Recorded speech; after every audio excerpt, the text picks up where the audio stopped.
prova a chiedere a papà.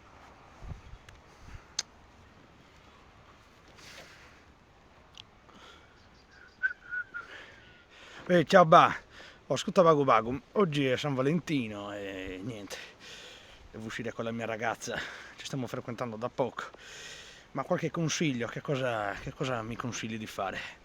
Un attimo, dammi un attimo una dritta, sono un po' così, impanicato, dimmi un po'. Allora, prima di tutto gli prendi un bel mazzo di rose, bello, proprio veramente deve essere bello profumato. Successivamente la porti fuori a cena, gli fai vedere che sei un gentleman, la porti nel ristorante più bello che c'è in paese.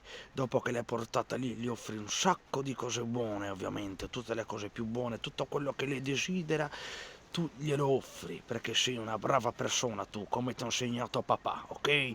E dopodiché te ne rientri a casa di una sa gustava assare minca che si narregò senza sanno chi bene, ti scomprendi, da te si proprio che arca i beni, da ti comprendi chi ne è sommini, chi ne porta da sta potenza, mezzo scambas, ok figliolo, mi raccomando, fai l'uomo, eh? Andà bene, grazie pa, ricevuto tutto, dai.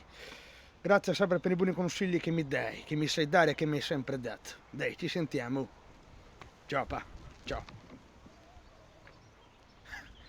Siamo proprio sardi.